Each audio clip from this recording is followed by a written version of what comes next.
부산집 믿음의 가족 여러분, 주님께서 주시는 풍성한 은혜와 사랑이 여러분과 여러분 가정과 일터에 함께 하시기를 간절히 소망합니다. 오늘 함께 나누실 하나님의 말씀은 시편 118편 14절부터 29절까지의 말씀입니다. 여호와는 나의 능력과 찬송이시요 또 나의 구원이 되셨도다. 의인들의 장막에는 기쁜 소리, 구원의 소리가 있으며 여호와의 오른손이 권능을 베푸시며 여호와의 오른손이 높이 들렸으며 여호와의 오른손이 권능을 베푸시는도다. 내가 죽지 않고 살아서 여호와께서 하시는 일을 선포하리로다. 여호와께서 나를 심히 경책하셨어도 죽음에는 넘기지 아니하셨도다.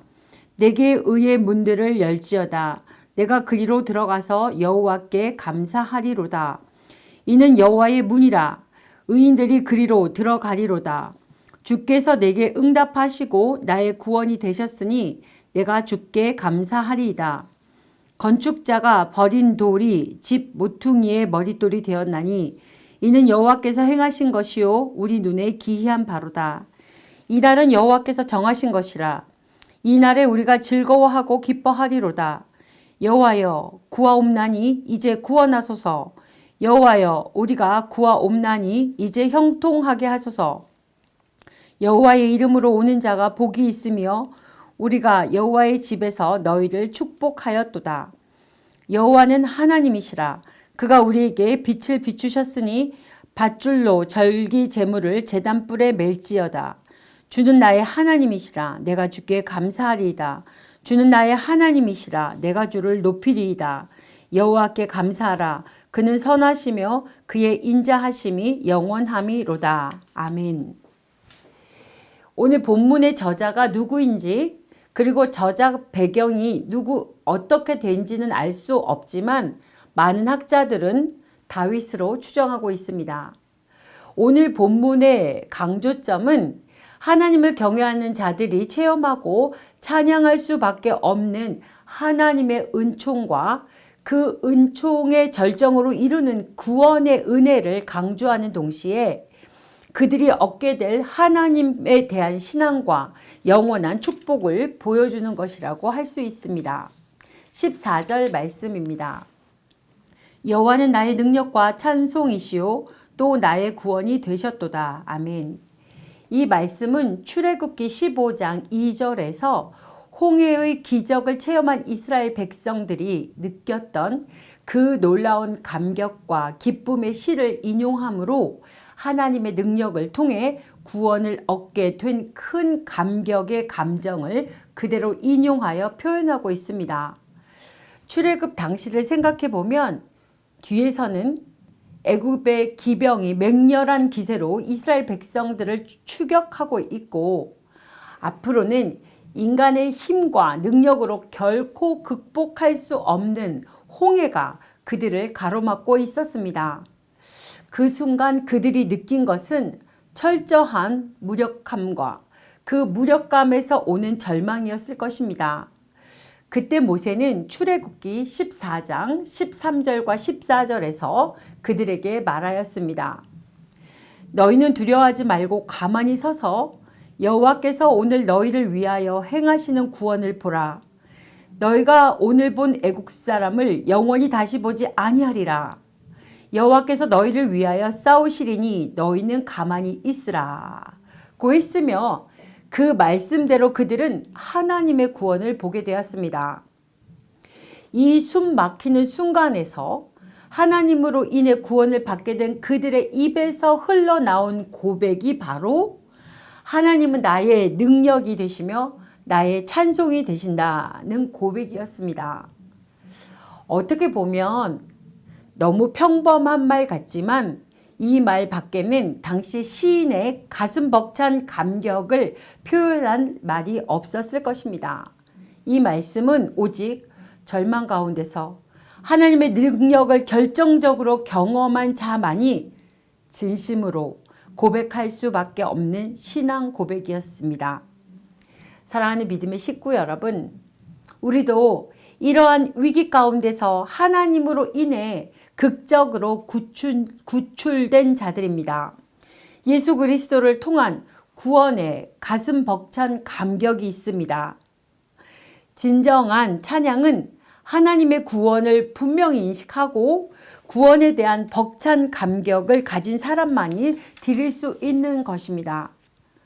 우리 안에 참된 구원의 기쁨과 감격, 구원의 확신이 사라져 가고 있다면 주의 구원의 즐거움을 내게 회복시켜 주십시오. 자원하는 심령을 주사 나를 붙드소서라고 고백했던 다윗의 기도처럼 그 마음에 구원의 기쁨과 감격이 불일듯 일어나 온전한 신앙의 회복이 이루어지기를 간구해야 할 것입니다. 28절을 보면 시인은 하나님을 나의 하나님으로 고백하면서 두 가지 결심을 하고 있습니다.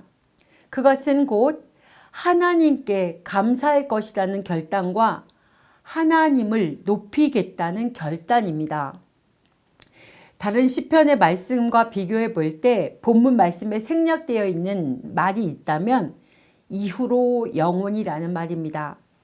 하나님께서 자신의 하나님 되심을 확증한 시인은 이제 이후로 영원히 하나님께 감사할 것이며 하나님을 높일 것임을 서원하고 있는 것입니다. 우리 또한 무엇보다도 시인처럼 하나님을 향한 충만한 감사와 찬양의 회복이 있기를 간절히 소망합니다. 29절의 말씀입니다. 여호와께 감사하라.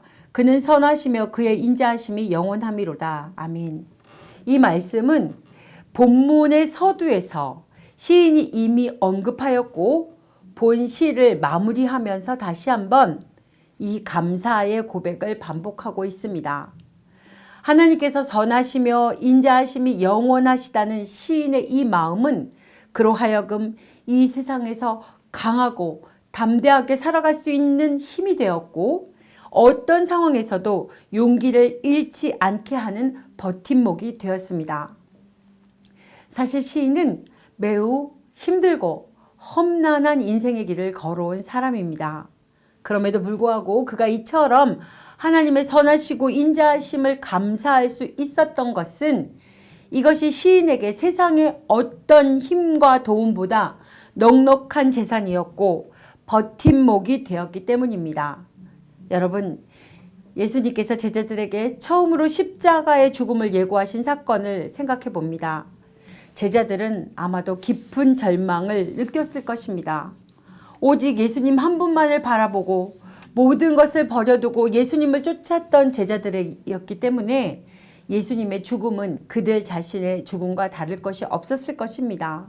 그러나 다시 부활하신 예수님께서는 그들을 예루살렘으로 불러주셨고 성령을 그들 가운데 부어주심으로 그들은 더 이상 흔들리거나 좌절하지 않고 어느 곳에든 누구 앞에서든 예수는 그리스도이시며 살아계신 하나님의 아들이라고 증거하는 담대함을 가질 수 있었습니다. 우리는 하나님의 선하심과 인자하심이 영원함을 믿고 그것을 인생의 거룩한 버팀목으로 삼았던 시인의 모습을 통해서 그리고 부활하신 예수님을 목격하고 성령으로 말미암아 구원과 영생을 확신한 제자들의 삶을 통해 우리는 감사하며 담대하게 용기 있게 살아가는 성도가 되어야 하겠습니다. 새벽을 깨우는 사랑하는 믿음의 식구 여러분, 올 한 해를 마무리하는 오늘입니다.